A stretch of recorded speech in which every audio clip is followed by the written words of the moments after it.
Greetings, friends, family, and survivors. Well, I got about 12 acres mowed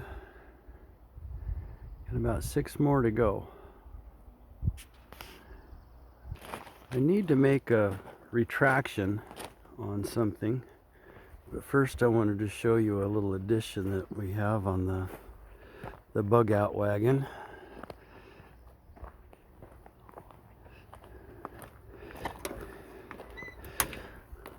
I thought about getting a shunt type battery monitor for this, like I have on the main systems, both main systems here, but I decided I didn't want to spend the money, so I just have one of these things that just looks at voltage. And it's kind of nice to know where you're at. So I just put it in this cabinet right there. And that's the breaker panel, and a little spare Renogy charge controller, and a 110 amp hour battery, and a 1200 watt inverter. It's enough to run the CPAP machine, and that's about all I need it for. But I think I need to make a retraction. I've got hundreds of videos, and I don't know which video it's on, but apparently one of the videos that I made 5 years ago, 4 years ago, on the Tristar controllers, and I must have mentioned in that video, and I didn't go back and watch the video, but I must have mentioned in the video that the Tristars have the ability to communicate with each other with a master and slave, or what I think Outback calls the follow me mode.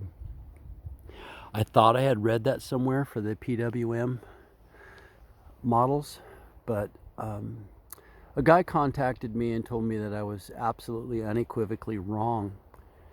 And I told him that I thought I had a friend that does it with the 600 volt model, and I might be wrong there too, because I misunderstand things.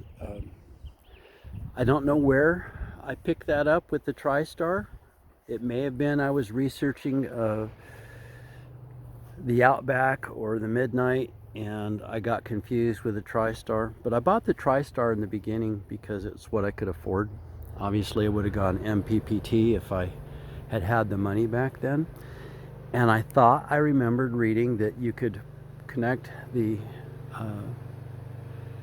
RJ59 connectors, whatever those things are, and daisy chain them and set one up with the dip switches as a master and another as a slave. Now again, I don't have time to go read the manual. I've got a lot going on here on the homestead. But apparently somebody contacted me and said that's absolutely not true. It's false information. They don't talk to each other. There's no master and slave with the Tristar.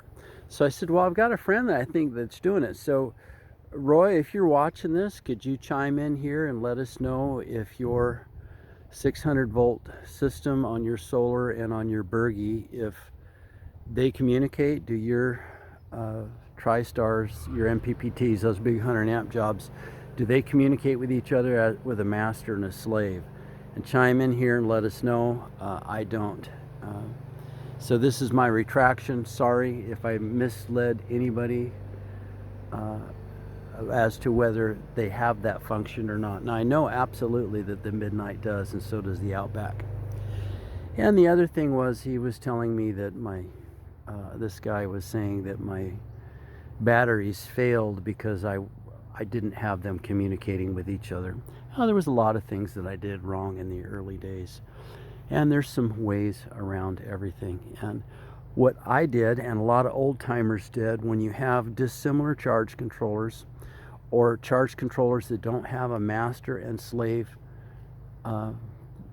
capacity, and that's where one leads and the others follow, what they would do is two different things. One is they would calibrate them exactly the same so that they're all seeing voltages exactly the same with sense wires. And what I did when I did that, and others that have had the same experience, that they all went in to absorb and float within a couple of minutes each other, every time, all day, every day.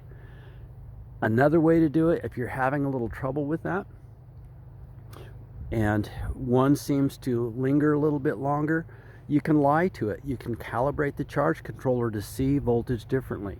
So if you want one to back out of it, just tell it it's seeing a voltage a little higher than it really is, and that way they don't sit there and fight each other. So when you don't have any money, like me, you have to make a way to work it out. And I get that from my mill riding experiences, because the bottom line, the mill has to run by morning, period.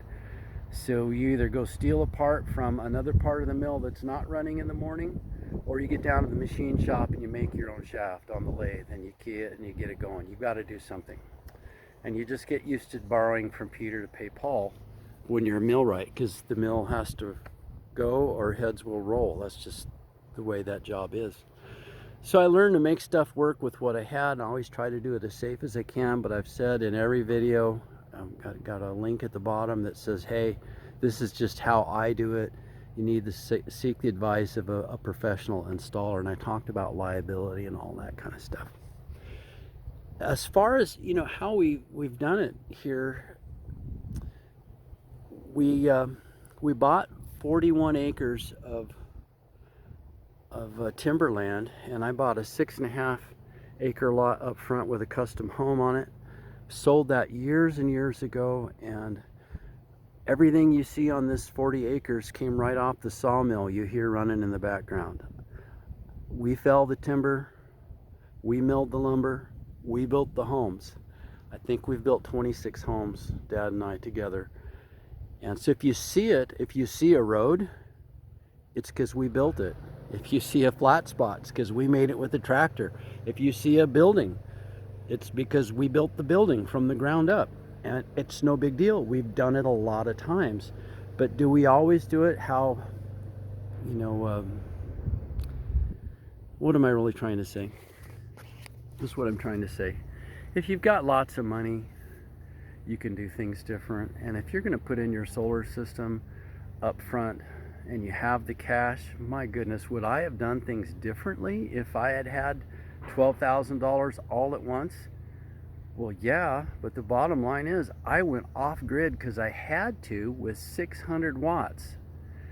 And for the first year and a half, I was on 2 L16 batteries with 610 watts. Can you do that in the Pacific Northwest? Let me tell you, it's a challenge. Well, those 2 batteries had a real workout. And then I bought 2 more, which is something you never do. You don't mix new batteries with old batteries that are more than 6 months or more than 70 cycles, period. Don't do it. I had to. That was one thing that caused the failure. The other thing was my cabling was old. It was used welding cable, used 2-aught welding cable that was 50 years old. And yes, it was resistance issues. That was something. But because I had dissimilar charge controllers that weren't talking to each other with a master and slave, no, that is not what killed my battery. What killed my battery was the abuse it had for the first year and a half, running a complete household 100% off grid with 2 L16s. Tell me that's not going to put some serious hurting on some batteries. It's just the way it is. And then when we took the battery apart, we found what had happened. They weren't sulfated. I sold 6 of them, and the guy was happy to buy them. He put them all through their tests, checked the specific gravity, load tested them. They were great after 5.5 years, but I had one fail. And it failed because the grid broke. It actually separated from the main bus and became a 4-volt battery. I don't think I did that. Maybe I did, but I don't think I did. And certainly it didn't happen because the charge controllers weren't talking to each other. How do I know? Because they all went in to absorb and then float within minutes of each other every day, every time. So I don't think that's what caused it to fail. So sorry about this explanation. I didn't want to have to do it, but I might have talked about this a few times in a few different videos about the master and slave issue between the Tristar, and I'd hate to go back and watch all of those so I can delete the one that I got it wrong on. So this is my retraction. Forgive my ignorance. And again, Roy, chime in here. I know you're on the horn with Tristar all the time as a commercial installer, and if you know what's going on, we'd sure like to hear from you. All right, have a blessed day, folks.